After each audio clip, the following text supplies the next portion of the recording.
Hello everyone, welcome back to Hot Seat. I'm Omid Moghaddas joining you from Tehran, and once again I'm so grateful to be with you all from this educational platform with great speakers from around the world joining us every Friday and open up a great discussion about the most interesting topics in the field of implant dentistry, periodontology, and prosthodontics. And today I have a very dear friend, very special guest that want to cover one of the hottest topics in implant dentistry today.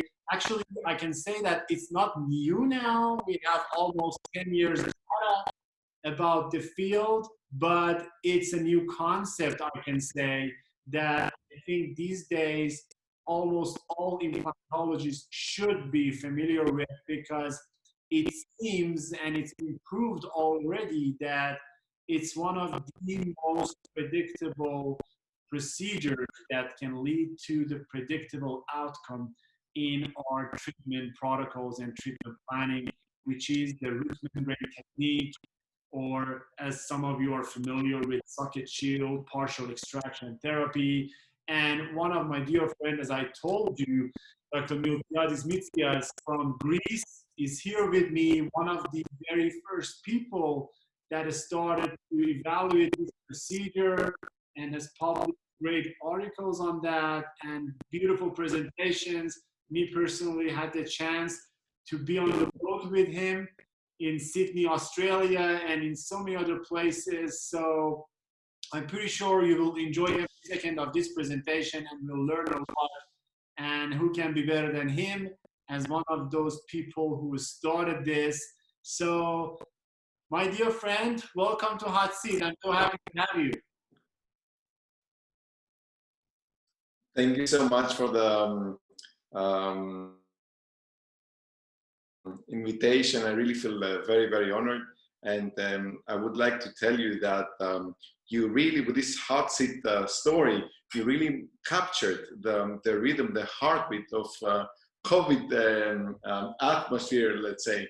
I really want to congratulate you with this because you started first round. I'm sorry I couldn't be at that time with you, but I think you have done an amazing, almost like a roadshow, with all of the precious and important people that you have done all of these great interviews.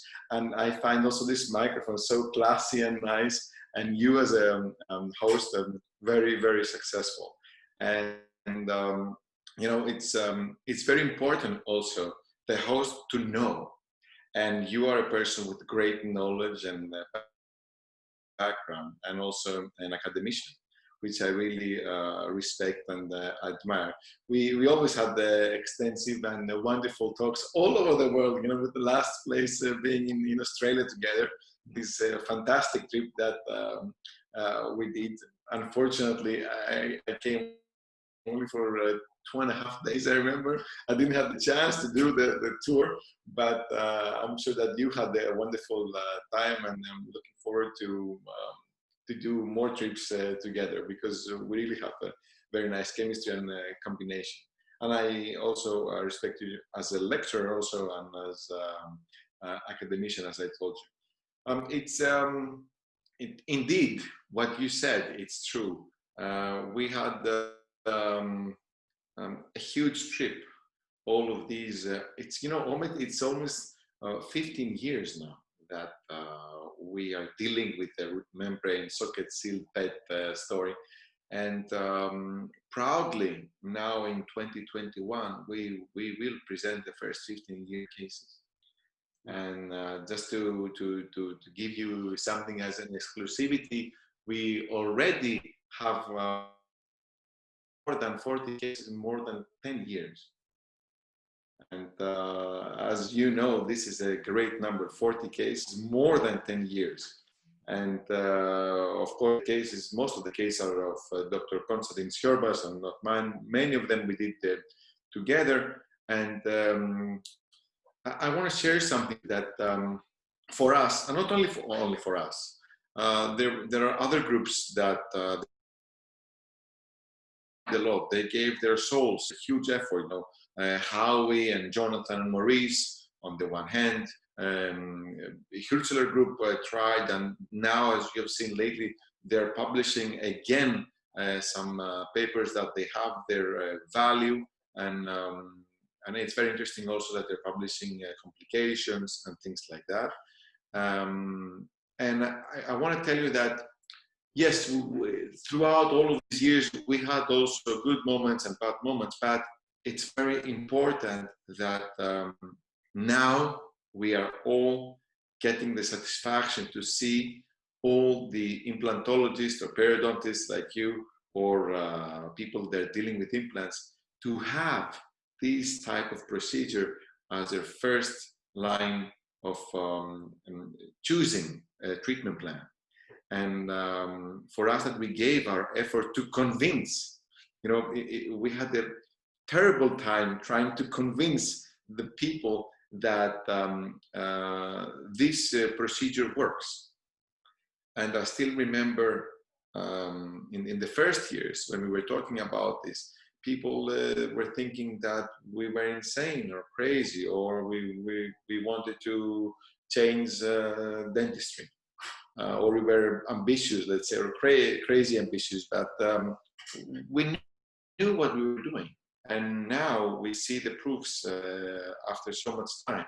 And I feel very, very nice, because it's like my kid now. And I feel very nice that I see all over the place, worldwide, having people doing this. I mean, you know that I'm not publishing in Facebook, never. But I see a lot of cases, people that are shooting fantastic cases. So I think I saw 2-3 days ago Attila Bodrogi from Hungary, publishing a tremendously nice case with a fantastic photography. And I really felt very, very well. I said, that's it. Everybody's doing it. And we were right, pushing the envelope at that time. Of course, everybody has done very nice cases. And as you know, all the concepts from the initial story, they get modified. Now we have socket seal, root membrane, modified socket seal, different types. Howie says A, I say B, somebody says C. But, and everybody's correct. It's no wrong or right in this story, because everything works as far as I see. Good. I'm absolutely agree. So, I mean, I don't know which is your opinion about that. Yeah, absolutely agree with you, because sometimes when new concept comes out, some people have a guard about it. Some people are very cautious about it. They usually, as you know, ask for long-term data. Some people ask for clinical trials, not case series. Some people wait for some complications happening.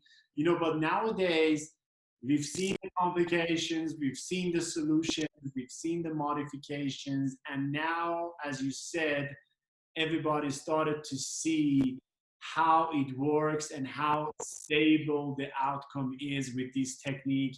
And for all the audience, I'm pretty sure actually we haven't started the presentation yet, and we're talking about the depth of it because it's so interesting and hot. But I want to be the first person to tell the audience, before we start the presentation, that we have so many root membrane or partial extraction therapy kits out there, and one of the very first that was out in the market was by this gentleman that you're watching him right now and waiting for his presentation. And me personally started to work with it from years ago, maybe 3 or 4 years ago, that I received it at one of the Megazine events. And it's very fun to work. It's very going to the depth and detail. And all you need to know is about the importance and criteria of this technique. Definitely, it's technique sensitive. You need to have enough skills. You need to get the concept. But as it goes on, and when you see how great the outcome is, you will feel the technique. And as Mitsias says, it will be your routine in your practice. And maybe I can say your first choice in the cases that have the indication. So my friend, before we start the presentation by you, I would like to have your CV for all the audience. I'm pretty sure so many people knows you, but as a tradition, I would like to have the CV, and then we will go to the presentation and we will have a fun discussion about the topic. Dr. Mitsias was born in 1975, graduated from the National and Kabardistarian University of Athens, obtaining his ML degree in 2000. By 2004, he completed the 2-year advanced study program in implant dentistry and a 1-year clinical assistant fellowship at New York University College of Dentistry. Simultaneously, he completed a master's program in the Department of Biomaterials and Biomimetics. And I have to say, he lectured internationally and nationally. Internationally in many, many countries. There's a lot of countries. I can say that he has lectured in lots of countries. I can name only a few that he hasn't lectured. You know, it's opposite is easier. And he has published more than 17 peer-reviewed scientific articles, and from 2005 to 2013, he was an instructor at the Department of Prosthodontics at the University of Athens, as well as research associate in the University of Kiel, Germany, where he completed his PhD. In 2010, he was appointed as an adjunct faculty in the Ashman Department of Periodontology and Implant Dentistry at New York University, where he still teaches implantology. He is also diplomate of ICOI, and he is the owner and director of a private practice in Athens. Once again, thank you for accepting the invitation, my friend, and we're ready for your beautiful presentation, and definitely we will have a great discussion at the end. So you can share your screen now. I'm sure. But most of all, as Dr. Park says, I am a dentist. You know, that's the most important thing that we should never forget. So let's see the, okay.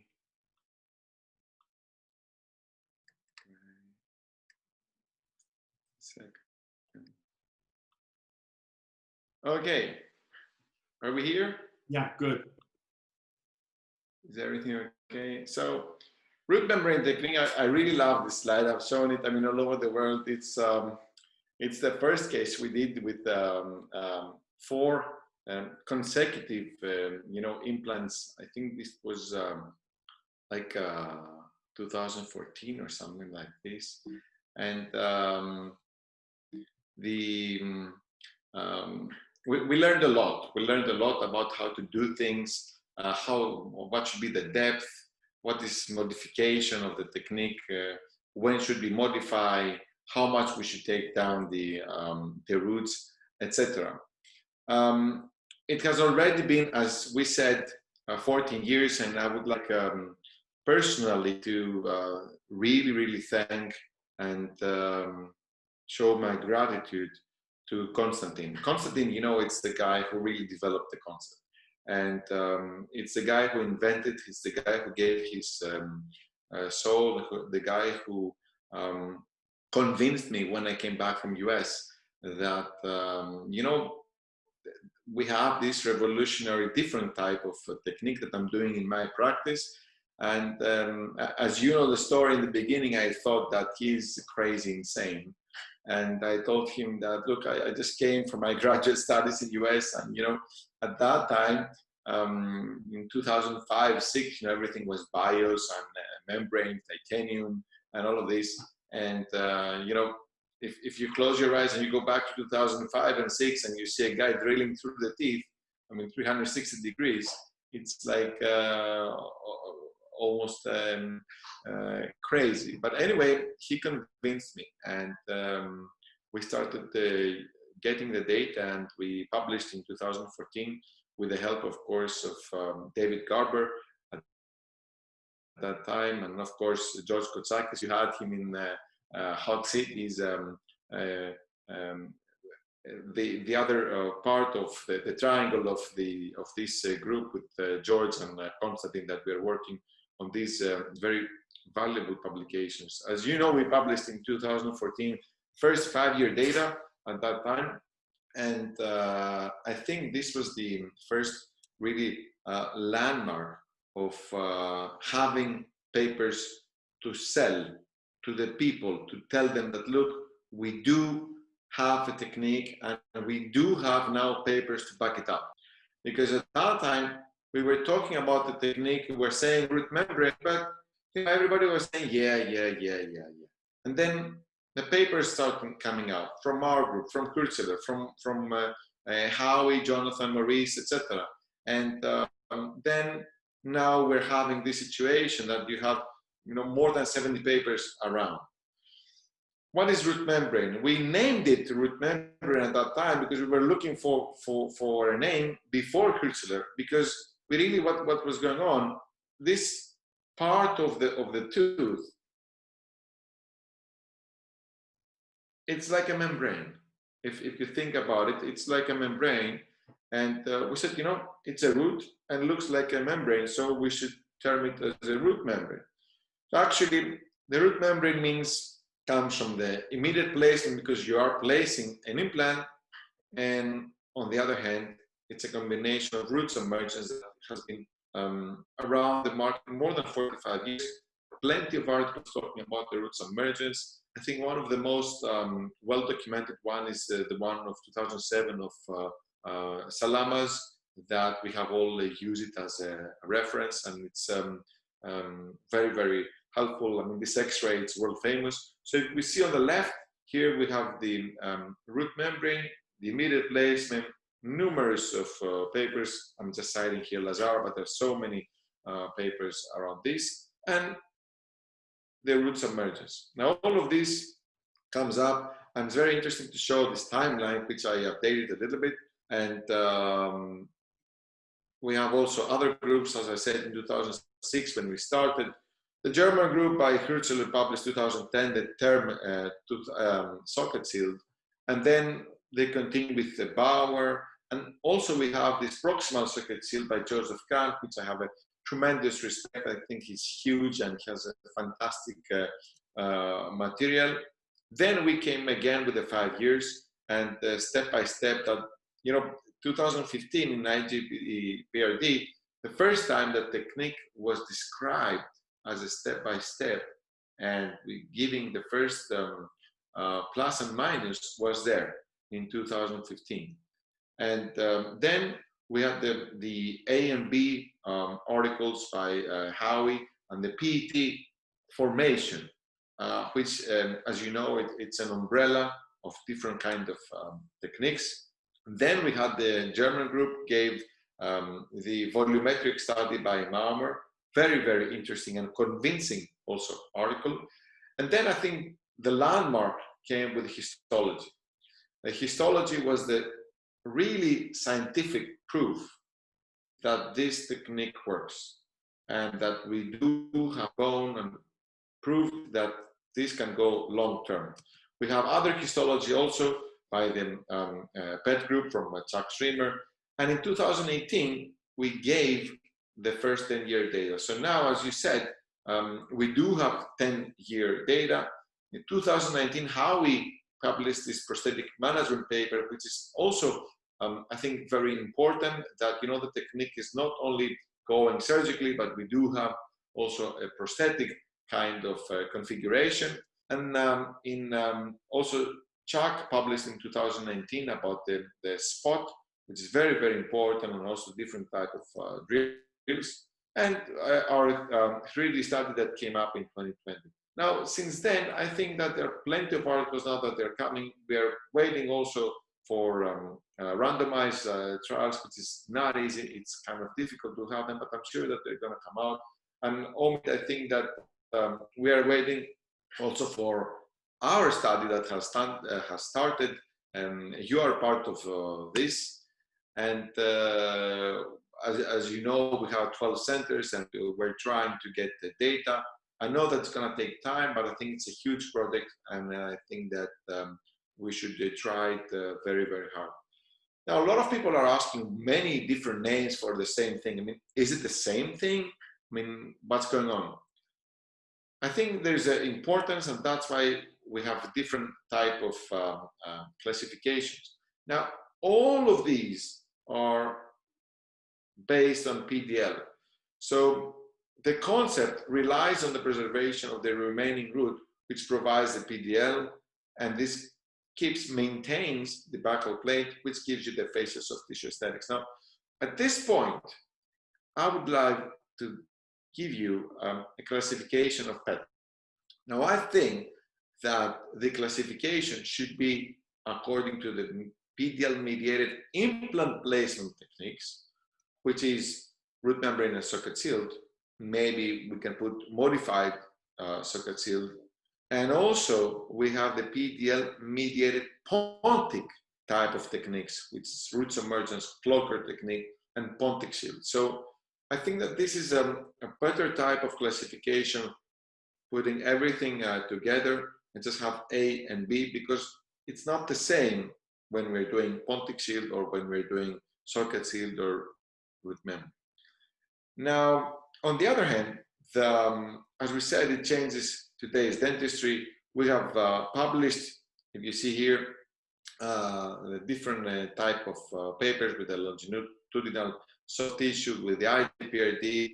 We gave, as I told you, the indications and the contraindications with patients with good general health, teeth with poor prognosis, big carious lesions, horizontal fracture teeth up to bone level. Sometimes also, if you have, let's say, a millimeter also below, you can try to do it also. And yes, you can do it in chronic inflammatory teeth. On the other hand, it has been a paper from Baumer and Hürzeler that shows in vertically fractured teeth. Personally, in my hands, many times I had problems to achieve a positive result. And I really think that it's not a good idea, especially for starters, to start with the vertical fracture. On the other hand, I think that in periodontically compromised teeth, when you have mobility, let's say, we should not do the technique there. And I think you should limit the technique to mobility 0 to 1. I don't know if you agree with this, but my impression should be 0 to 1, not more than that. And of course, not to do it in teeth with acute inflammation. I had the honor and the chance to publish together with Scott Gans and with Isaac, which is on the other side of the Atlantic Ocean, our buddies and our friends, that we publish, and we try to do a lot of things together. We matched the root membrane inside the center of the triangle of bone, as Scott Gans has discussed this numerous in the past. Now, the surgical protocol, of course, we love to do it, and we suggest, if possible, to do it in a flapless mode. I don't know what's your impression. A lot of people are doing this also in an open flap. In my impression, flapless, it's a better approach. You have more blood supply, of course. Now you have to go to the atraumatic extraction, which is the key and the most important part. You have to separate the palatal or lingual part of the tooth from the front of the buccal part. And that's the most difficult part. And this is why we have all of these kits now. You can do it guided, non-guided, with this, with that. Most important is to hit the apex and do a good clean cut and separate this part. And then you have the implant placement according to your needs.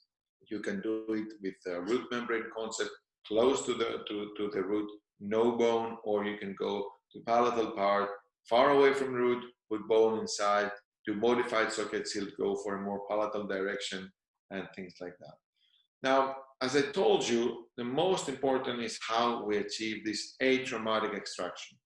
Here you can see in generally the concept. This is a pictures from my friend Alberto Prispero from Italy, and this was discussing before. We have pictures and documentation from all over the world. Look how nice these pictures look, and this is what everybody should be waiting for.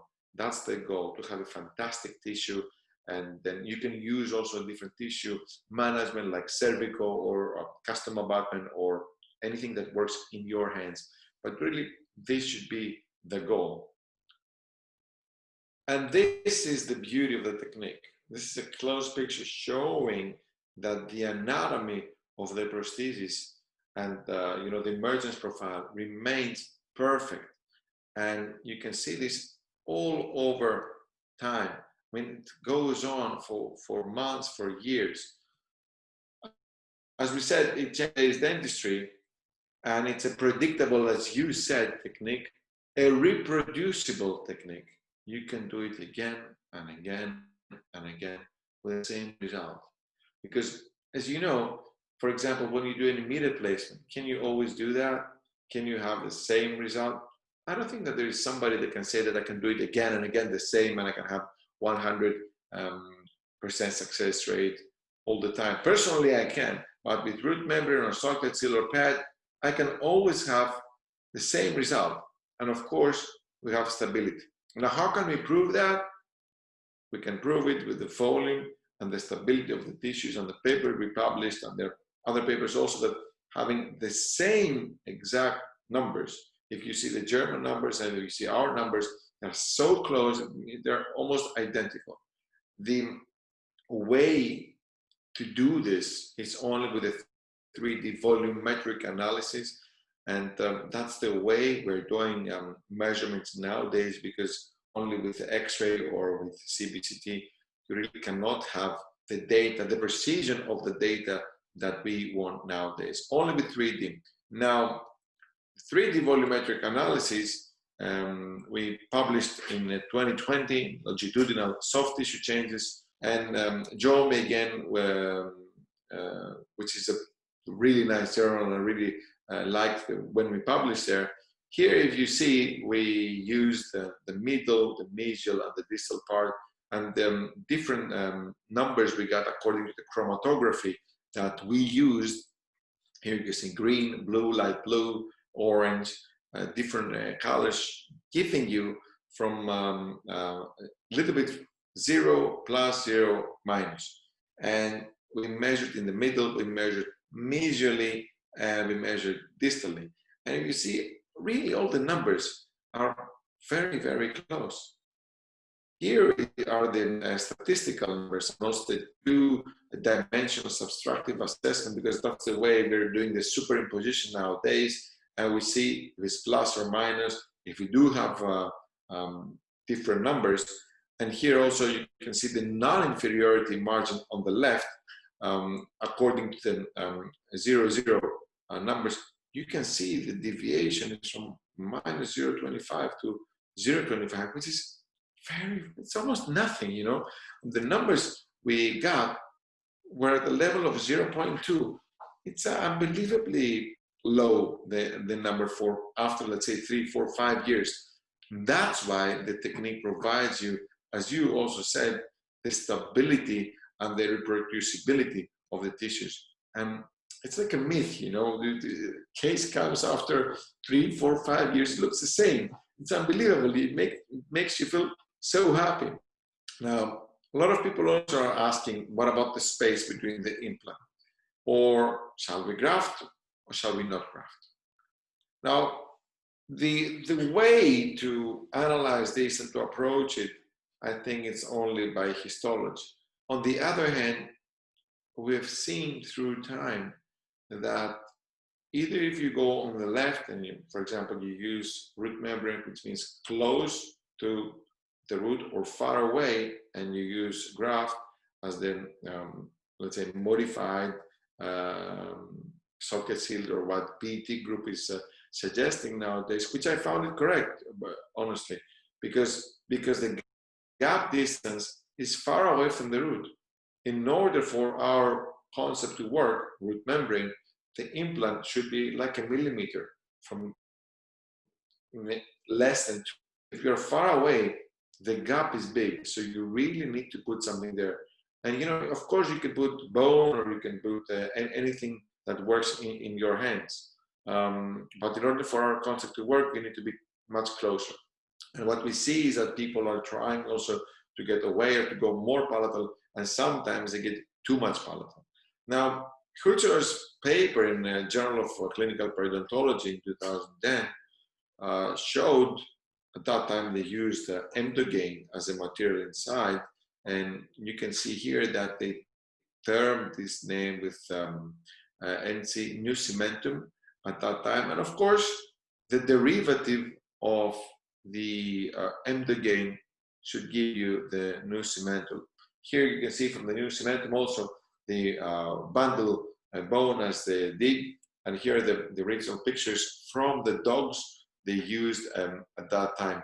I think it's a fantastic paper, the wonderful histology from Peter Schubart, world famous histologist, and of course very well written as usually from Hirschler and his group. Now our group gave in 2017 human histologic evidence after 5 years of function.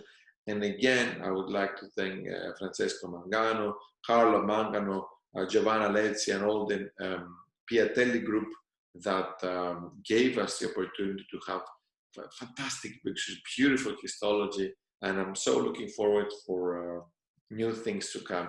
Now this is the famous picture of that specimen that you see that the bone goes around, and of course it goes between the implant and the root. You know, I still remember when I first saw this picture, and I said, what's going on? And if we go closer, we can see that the distance from the root to the titanium is so tiny, but the bone made an indentation inside the root, looks like a footstep. And this shows you the potential of the technique. On the other hand, if you see on the top, this part there, this, Omid, I really spent so much time analyzing this, and I was speaking with Giovanna Lezzi also, and said, what's going on? Why this is different there?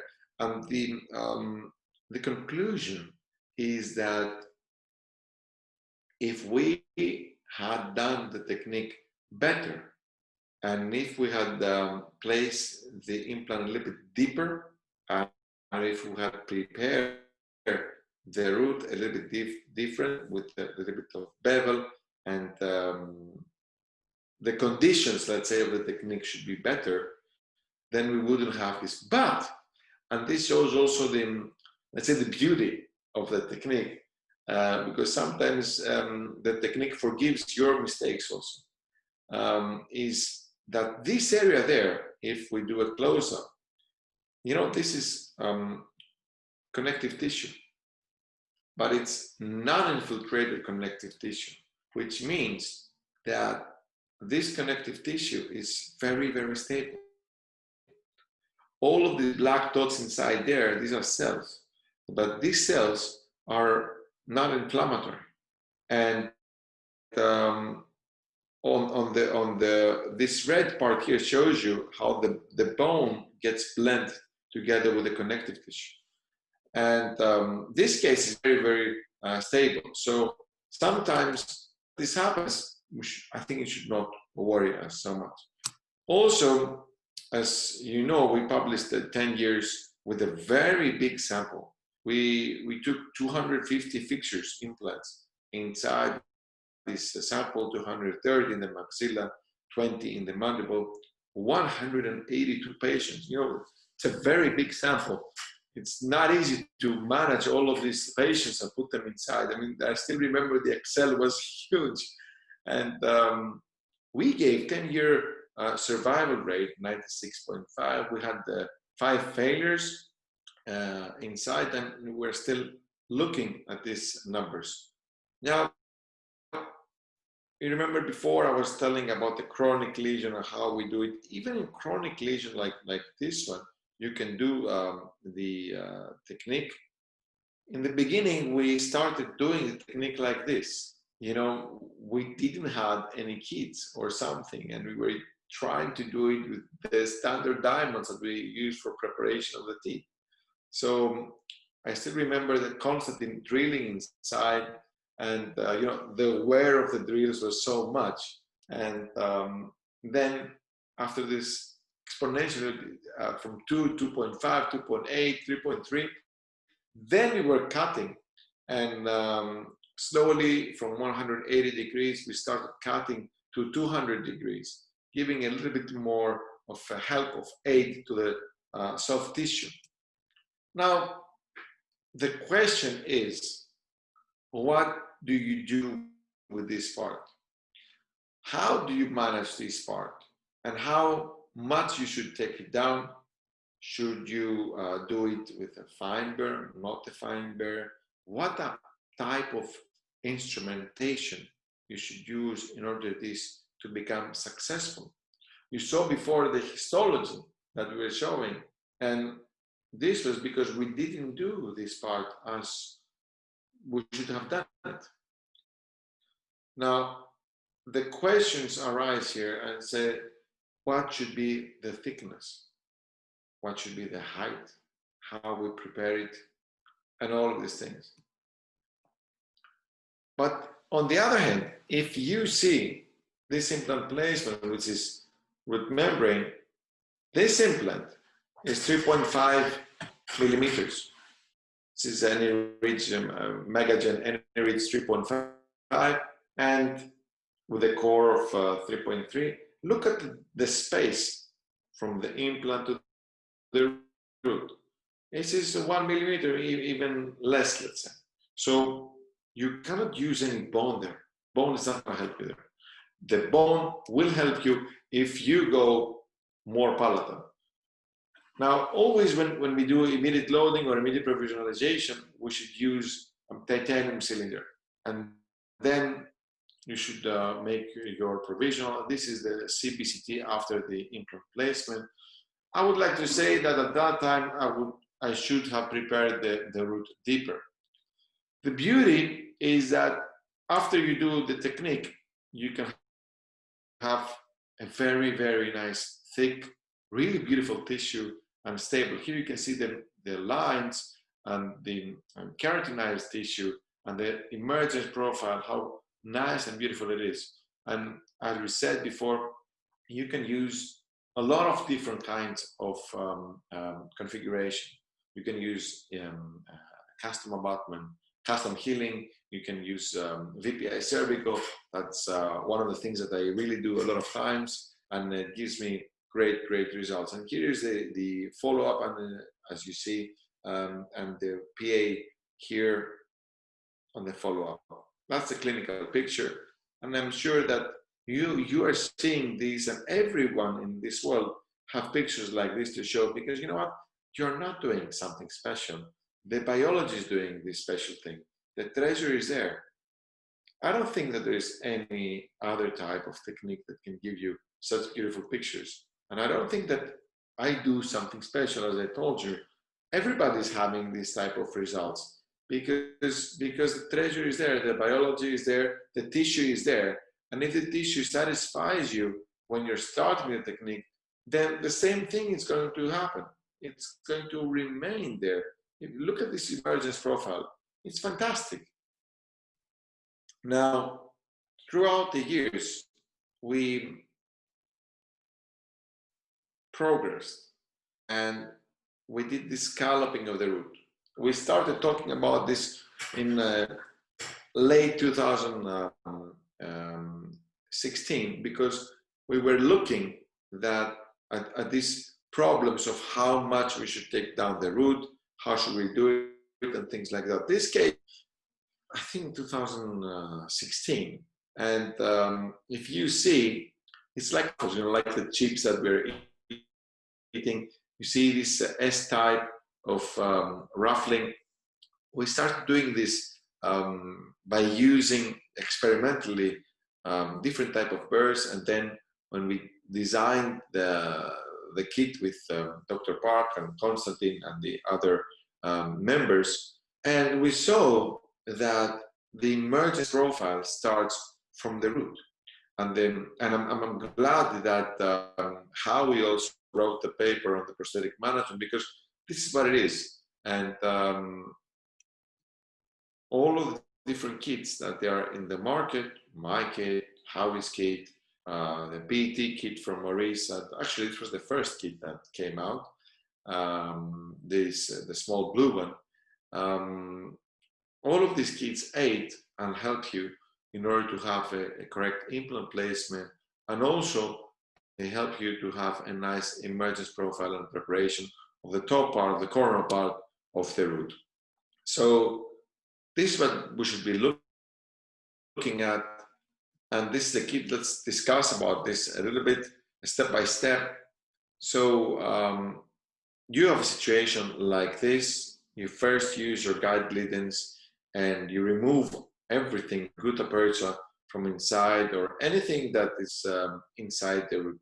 And you can use this empty space in order to have it as a first guide. In a situation like this, that the apex is in the center or a little bit back, a little bit palatal, then you can easily access it.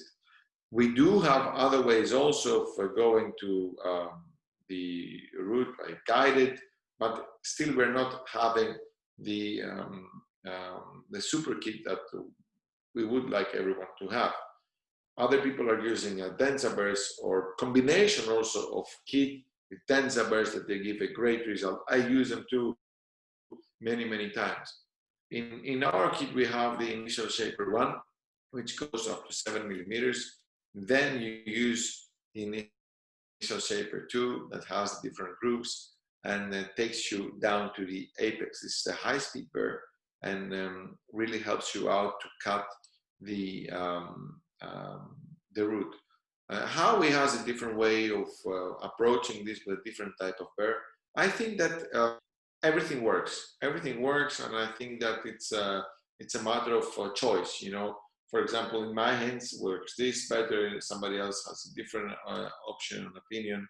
In our case, we like to have this high-speed burr that gives you also these details with a different type of lines, hitting the target, which should be the goal. All of the kits have as a goal to hit the apex. This is the target in order to have a good separation. That means your distal after separation, and then or with any type of different forceps, let's say, that works in the practitioner's hand. If you have a good separation, and I underline this, if you have a good separation, clean separation, the palatal part of the root should go out easily, should not give you a hard time. If you have separated well, then this should go out easy. If you are trying a lot of time and it doesn't go out, it means that you haven't separated well. And this is a very crucial point. Everybody is having a problem there. So if you can have, let's say, a rule or something. Now, many times we see that you're taking the palatal part out, but you haven't hit the target. You haven't hit the apex. And many times the apex is still there. So what do you do at that time? That's why in our kit we have placed inside these round diamond burrs, that these round diamond burrs, you have 2 millimeters, 3 millimeters in different lengths. You can put it inside and destroy it. You can measure and you can put it inside and destroy the apex. You can start with a 2 millimeter, very careful. As you said, this is a sensitive technique. But with these round long burrs, 32 millimeters, you have the ability to go inside and destroy the apex. And this is crucial, because if you don't have these long burrs, what would you do? How would you separate it? You have to use only the implant drills. And this can be dangerous, because all of the vibration at the time transfers the vibration to the frontal part, to the buccal part of the root. But unfortunately, you don't have the palatal part of the root to keep it stable. So that's why a high-speed burr, I think it's better in order to destroy this circular part and give you the solution. Then, by using the round diamond again, you start to dress it up, let's say. You start to, like a film, you touch it from lower to upper, and you start to perform a C-shaped type of conditions. Now, many are doing this only on the top part. I strongly advise that you should create also space in the middle and the lower part of the root, because it should also be there the same, like 2 millimeters or less, or 1.5, according to your standards or the guideline that you are following. It's very important also sometimes to use a PA and check what you're doing, because only the clinical criteria cannot help you as they should sometimes. After that, when you have finished with this, then you can use the final shaper one. This special drill has a 1.5 distance from this vertical part to the end of the shaper. This shaper cuts only on the inferior surface. It's been designed to use as a guide. If you haven't reduced to less than 2 millimeters, this shaper is not going to work. And this is an indication that you should reduce more the thickness of the buccal part of the root. Now, after you reduce this, and you can measure also, because you have 1, 2, 3, 4 millimeters of the soft tissue, so you can really know where you are. You want a firm guideline that says you should be 0.5 millimeter to 1 above the bone. You want to go with a PET guideline that says you should be at the bone level. You can do this too. Now, after that, and again, depending on the way that you're dealing with the things and the way you are drilling, you can either go with direct implant preparation with the normal implant drills, or you can use again this special type of diamond, and you can do an indentation of the palatal wall. Why? Because the palatal wall is very strong and it's very slippery also. And that's why you can do an initial osteotomy by using this type of drill. In my hands, this works very nice. Now, we added in the kit a 2 and a 2.5 millimeter long one-piece drill. This helps you very much because, you know, there are a lot of the teeth there. Also, you really cannot see very well because this root occupies, say, 30 to 40% of the socket. So by drilling inside with a long drill, it can help you out very much. And then you can use also a 2.5 one piece, so you don't have any abrasion or anything like that, to the desired length of the osteotomy that you have chosen from before. Then you can use anything like a 2.8, 2.9, or 3.3 according to your design or philosophy of implant placement. Now, what I'm suggesting here is also to use this tapered diamond drill that we have.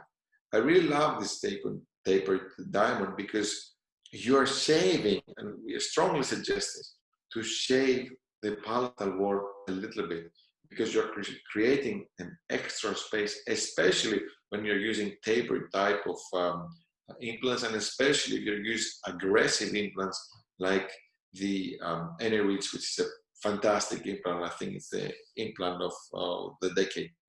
So use this tapered diamond, and also sometimes I use it also in the buccal part, and I shave and I create my own emergence profile in order to have the prosthetic management, as we're terming it. Then you can do your implant placement according again to your needs. You want to go with root membrane, go close to the root. You want to go far away, do modified socket seal, place bone inside, and do whatever you think.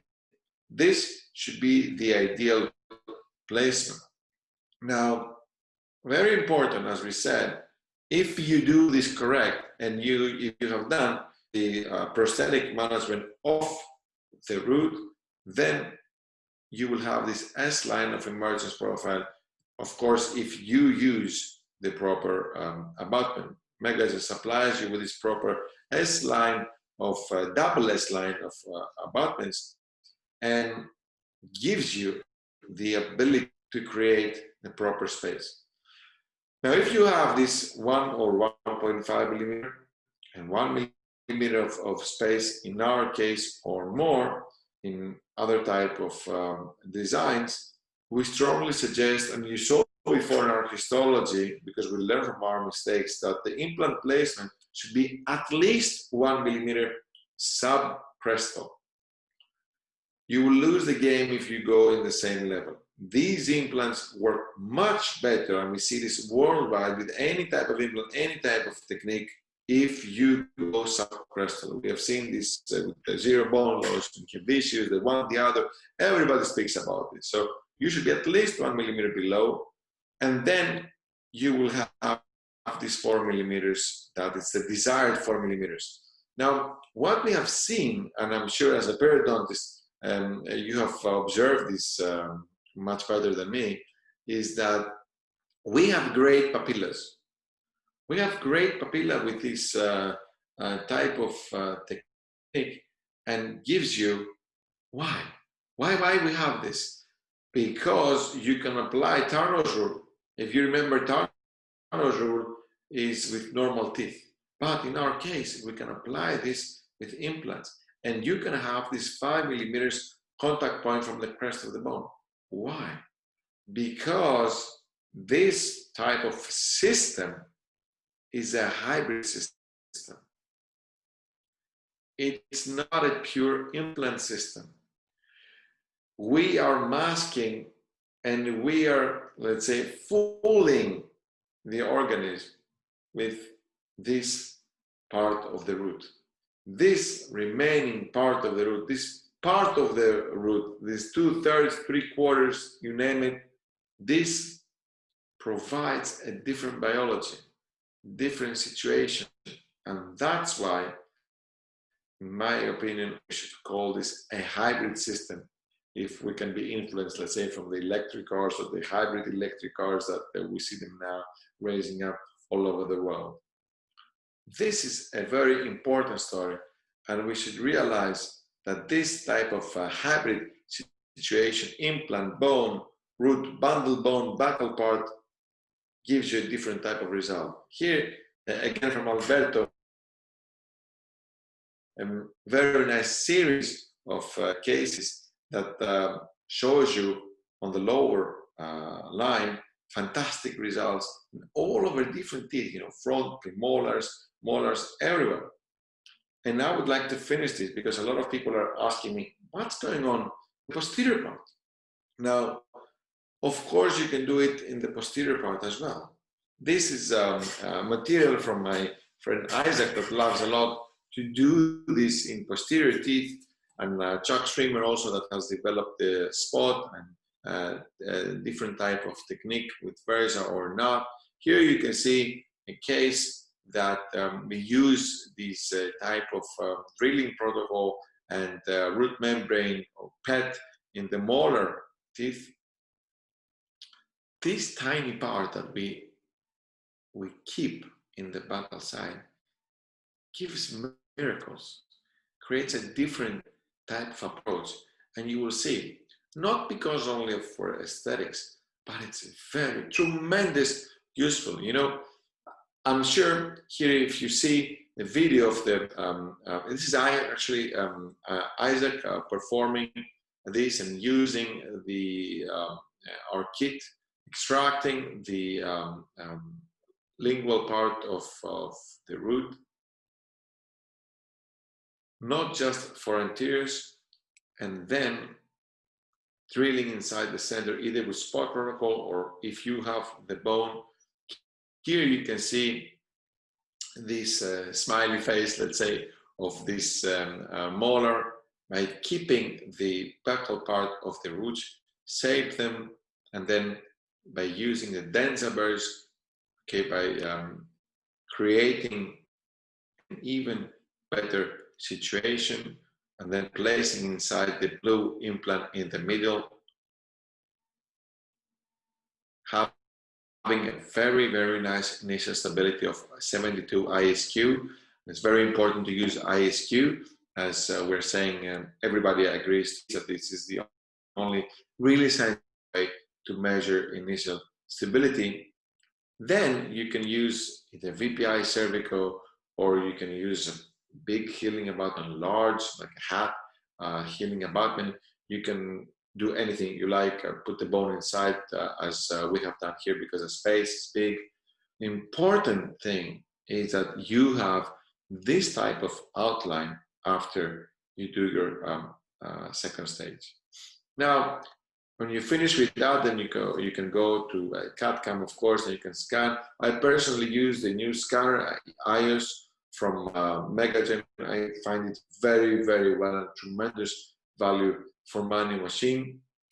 Nowadays, we are working like this. This is the CBCT, the vertical sections. And Omid, I'm sure you will like this. This is immediate placement on the left. This is okay in this first molar.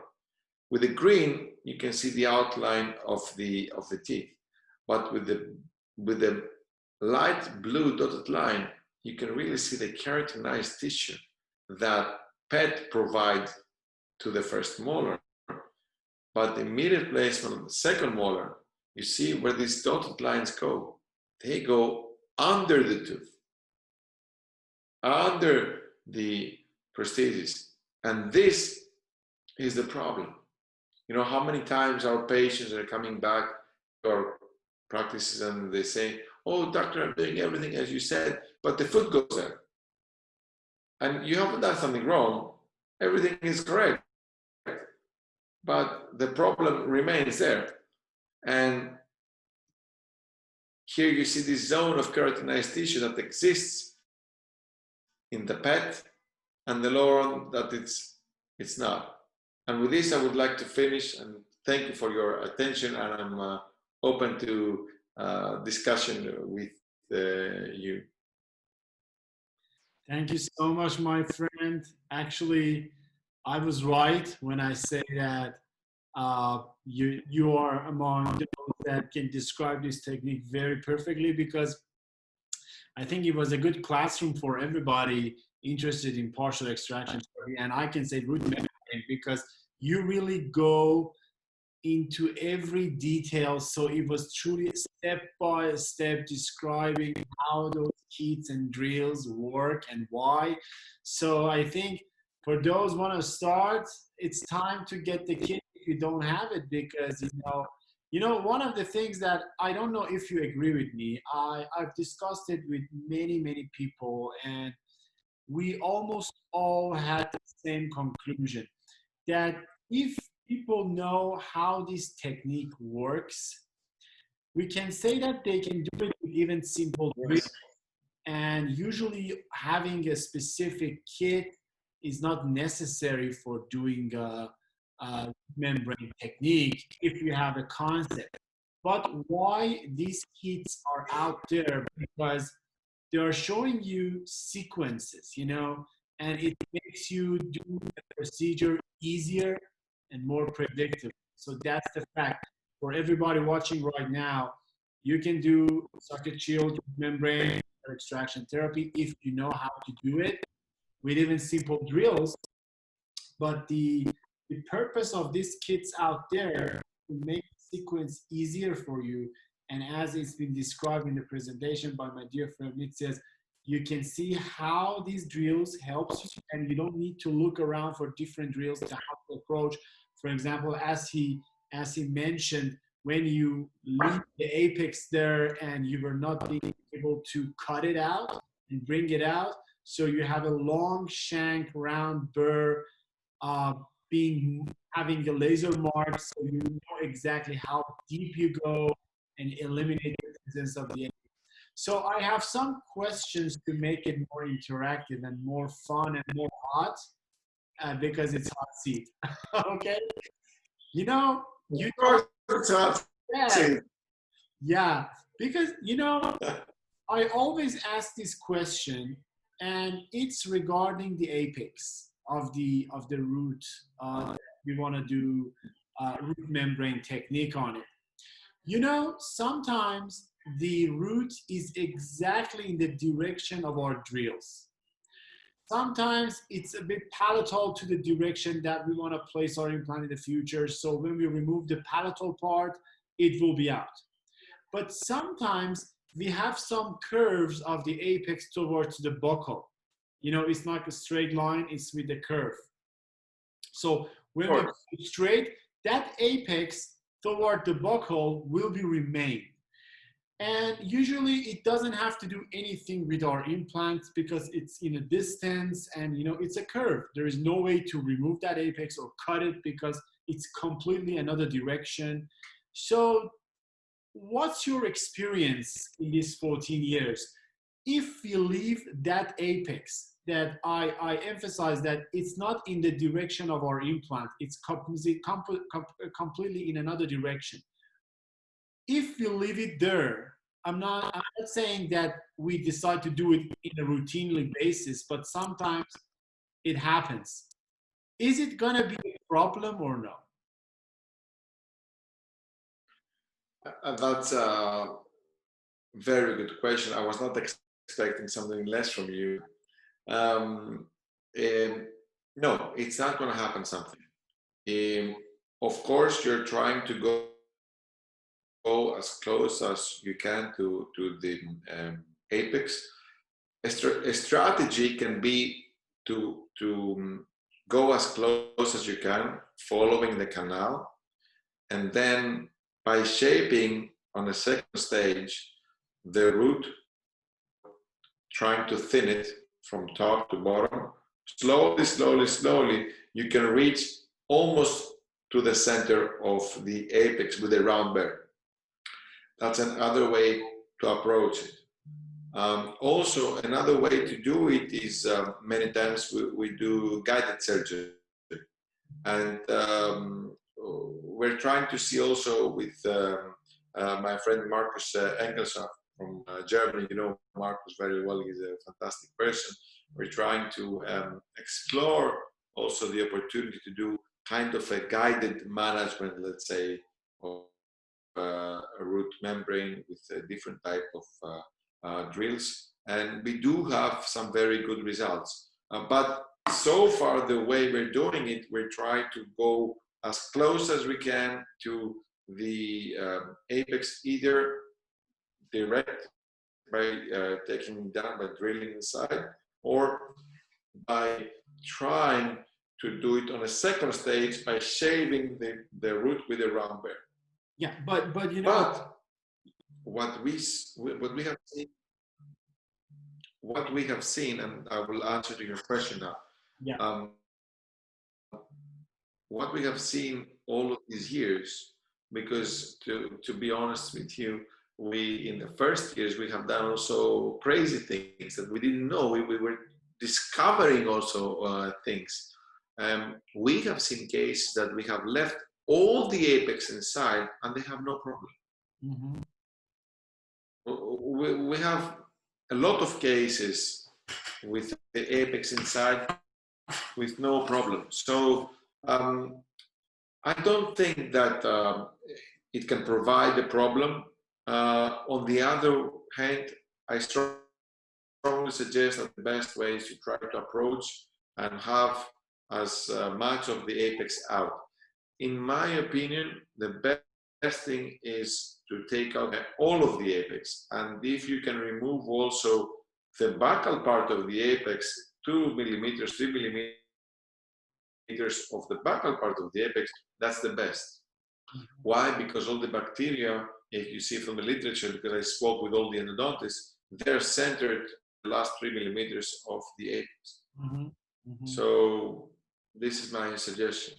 Yeah. Even if you go middle and let's say you separate, it's better to use the round bear and clean it up even more. Yeah. And about the vascular supply, because as you said, your first approach, like I heard about it also from Herzl, to drill through the roots, that was your first approach. And nowadays people cut it in half mesiodistally and bring out the palatal part. And we in the literature as a case report, I think, or maybe case series, we've heard about a technique called root T-belt technique to place an implant inside the root. I mean, drilling through the root and place the implant inside the root, and the root is everywhere 360 degrees. Well, usually what came to our mind as a practitioner is that, well, the reason that we're removing the palatal part is to have vascular supply from around. And the reason that we are saving the buccal part is to saving the PDL and minimize the collapse of the ridge contour. But I want to know your thought on that. I'm pretty sure everybody agrees that comparing these two approaches, well, root T-belt does not really make sense and it's not logical. And why to do that when we have another predictable approach? But with the histology that you presented and with knowing that we can gain the stability from the apical part, and we have a little distance, maybe about 0.5 millimeter to 1 millimeter between an implant and the root all around, and that the blood clot can form in between. Do you think that that technique also have a chance to work in specific scenarios or no? I think that under specific conditions, and if you do it a perfect management of the tissues and the implant placement, the technique can work. Mm-hmm. This is my impression. But the emergence profile and the prosthetic management, the configuration, the architect, let's say, of the way that you prepare the root in a 360 degrees should be very accurate and perfect. Mm-hmm. Otherwise, the result will be compromised. Yeah. We do have cases with 360 degrees, Mm-hmm. and we follow them. We want to see how they go. Actually, yesterday came one of them in a molar that I did a single one a year ago, and I used also Megagen Opta 1 implant, and it went fantastic. Yeah. And I have already 2 years follow up, but I don't think that it's something that I can suggest to people. Yeah. I think it's a really advanced story here. And you know, as you know, also things inside the socket with the root, especially when you do it on a flapless mode, it's almost blind. You know, you can really not see very well. You really need a very good looks with light to go inside and see what's going on. It's not easy, and especially for somebody that's inexperienced, let's say, gonna give him a hard time. Yeah. Yeah, you know, that was a good point because I tried it like maybe 4 times, and it was all in cases that I found that that root really doesn't want to come out. You know, it was like an ankylosing root, and I found that really working with it would make more damage to the bone, and I decided let's try this way. And as you said, follow-ups are good, but definitely it's not recommendable as a routine. And sometimes maybe it happens if you take everything into consideration, sometimes it works. And you know, regarding the depth of the shield, you know, the first concepts was make it like superficial to save the connective tissue fibers attachment. But then the problem of internal exposures, sometimes external exposures came out, and people decided to reduce it to the bone level. Are you still thinking about that? Do we save it in bone level, or you have any other ideas adding to it? Because you know you are always thinking about something out of the box, and you don't want to change everything. So I want to know if you have something in your mind about it or not. No, I think that if, first of all, again, to say that because it's different when you do it flapless or when you do it open flap. Uh-huh. When you do it open flap and you take the risk of the blood, you know, to compromise blood supply, then you can really do the management that you wish. It's not easy to say I will go 0.5 millimeter above the bone or I will be at the bone level. You know, these are tiny differences that, especially in a flapless mode, it's not easy to achieve. You really have to be a very good clinician, let's say surgeon, in order to achieve this half a millimeter, let's say, which for me it's ideal, half a millimeter above the crest of the bone. Personally, as I told you, I think that the half a millimeter should be the ideal. Sometimes we've seen also 1 millimeter being very successful, but don't forget what you said, the exposure of the root is something that for me nowadays I'm not so much worried, because by using the kit or any type of kit, you can correct it on the second stage. Yeah. We've seen it many times, and by using a tiny round small burr of 2 millimeters, then you can reduce it down to the let's say half a millimeter bone level or whatever, and 15 days after you see that the soft tissue has matured and it's perfect for impression.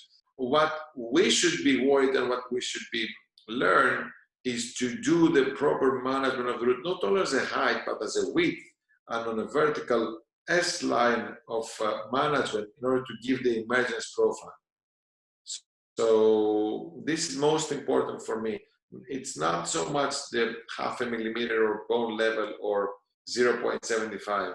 The game is not so much there. The game is on the inner part of the root to the outer part of the root, and how you dress this, how you prepare it, how soft your hand is there, how you do it, you know, there in order to give the space. This is my impression. Of course, if you leave the root 2 millimeters or 3 millimeters above, you will have exposure. Yeah. But the game is not so much on the bone level of the half millimeter. My impression.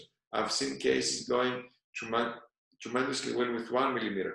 Also, something that plays a role is, for me, the type of the biotype and what's the situation of the gums of the patient. The gingiva, is it plenty, is it strong, is it thick, or it's thin and tiny and sensitive, you know. This plays also a role, I think, in order to have exposure or not.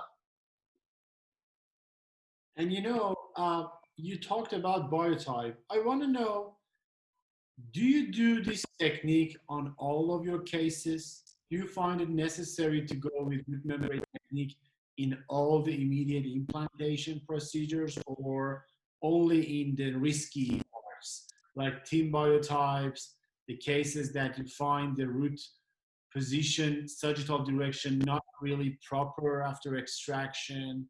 You know, I want to know, do you recommend it in every cases, or is not necessary to do it in every case? You know, because it's more time consuming, you know, generally speaking. It is. It is. You're absolutely right. It is. Even if you use the kit, it is time consuming, because you know you have to take your time and do it really nice step by step. But if I see the conditions that I can apply technique, I always do it. If the root is not moving and the teeth do not have mobility, then I go for it. Nowadays, yes. I don't think about it. It's my first type of choice. Especially in the front area, I don't even discuss it. And you know, you talked about also gap management a little bit, and you showed some slides. Do you think it's necessary to put something in the gap with doing the root membrane technique? You know, dual zone socket management is something else, but doing the root membrane technique, because we have that root and we are seeing a PDL, do you think no matter what the size of the gap is, do you think it's necessary to put the graft material in this technique?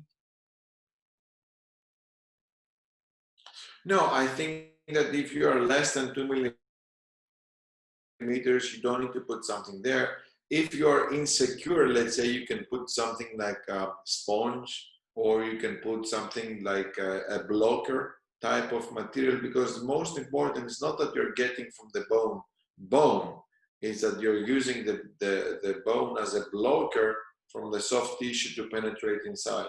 So you can put also collagen sponge or something like this in order to give more time for the clot to create the clot and the blocker and to start the biology. Now, if the gap is bigger, and especially what we see in the articles from the pet group, that they have the intention, they do it intentionally to get the implant away from the root. Then, of course, you need to use bone. It's not going to work without bone. You will have always a soft tissue going inside and penetrate, and you will have a loss of implant. Yeah, so I agree with them. But why you're concerning about the soft tissue to go there? Because definitely you will have the blood clot there, and there is no way for the soft tissue to migrate down there. So why putting a graft material is necessary? Because the gap is big, and the soft tissue runs faster than the hard tissue. So unfortunately, in this running race, the soft tissue will go faster than this inside, and that's why you need to use the bone or something else as a blocker. Again, I'm telling you, my opinion is not that the use of the bone creates bone. No, but my point was something else, because I was not talking about releasing the flap and closing the gap. You have the gap and there is a clot there. And so because blood clot is dead, it's not vital. There is no way to soft tissue to migrate unless young connective tissue forms from the inner aspect of the socket. And the soft tissue can migrate slowly to cover the gap. So there is no way to go in the clot because it's dead. Vital cells cannot migrate to the dead piece unless they get resolved. And, I'm saying it to the reference of the gap management article in Ron Nevin's journal in 2011, in dual zone socket management, when you put nothing in the gap after that famous human histology of the implant, soft tissue should not migrate there. So with referring to that, I was asking this question. So maybe even the gap is larger and we have the clot there, maybe there is no worries for soft tissue to go there. So no need for the graft material. I understand what you're saying, but clinically what we see is that if the gap is big, that's when we have problems and the soft tissue goes inside, or we have a fibrous encapsulation. So that's the time that we should put something inside, or you should have a perfect, let's say, provisional that closes everything, and then you have something like a roof of the space between the implant, the clot, the root, and the gingiva. So unless you do something like this and maybe put something like collagen sponge that I told you to help it out a little bit, many times we've seen problems there, and that's why I agree with what people are doing. If the gap is big, that they put something inside, then the easier thing to put inside is bone. So okay, let's put bone inside. But for me, the bone is not. We don't put the bone in order to create bone. We put it as a blocker. This is my opinion. And my final question, because we can talk about it for a very long time, and I really like it, but because time is limited, my final question is regarding the curve of the shield or that root membrane that you save. Do you save it from the line angle to line angle, from the proximal bone to the proximal bone, like a semicircular one, to make sure that you can be able to even save the interproximal bone and not only the buccal bone? You're combining it with the proximal shield. So what is your routine preference? I will be very honest, and I think that nowadays all schools agree to this. We are trying to be at the 200 degrees. So we started with 180, but nowadays we're extending a little bit more, not too much, but a little bit more, and we see slightly better results with, let's say, 200 degrees instead of 180. Not a big difference, not great difference, but the approach nowadays is towards 200 degrees, not more than that. So at least you will have a semicircular shield or root membrane. Yes, with a little bit more. A little bit more, yeah. Time. And also following the bone contour, because in the proximal it's higher and in the buccal it's lower, so definitely you follow that. Exactly, that's a difficulty of the technique, that you have to follow this, and this is something that not a lot of people are talking about, and they're not watching it. So that's why they have also mesial and distal exposure of their. But yes, this is a very good point, that you should follow also this anatomical formation, let's say, of the housing bone. Great, great. So I think that's a very good point on it. Thank you so much, Mitsias. It's always great talking to you. And, unfortunately, in 2020, we didn't have the chance to meet in person and have fun around the world. But I'm truly looking for 2021 to see you, my friend, and really looking for that clinical trial to make it happen, because I'm pretty sure it will be a landmark especially in your clinical documentations, and it will be full of benefit for everyone out there, because it's truly a huge project, a multi-center study in this technique. So everybody looking forward to that, because it's huge. It's huge, with great names from around the world. And, it's always great talking to you. I really enjoyed it, every second of it. I'm pretty sure all the audience did. And, I had so many great friends from Greece on Hot Seat as like you. So the thumbs is up for Greece. Thank you so much again for your time, my friend. The honor is all mine, and it's, as you said, we always have a great time together all over the world. Fantastic, awesome time. We've been to, Kenya, Australia, all of the different places. We have really laughed a lot, and fantastic moments, unforgettable moments together. And I would like to thank you again for the invitation, and I hope that you enjoyed this little presentation. To do anything you want in the next part with the continuation of the root membrane. Sure. Thank you so much, my friend. Take care, stay safe, and hope to see you very soon. You too. Stay safe too. Thank you. Ciao.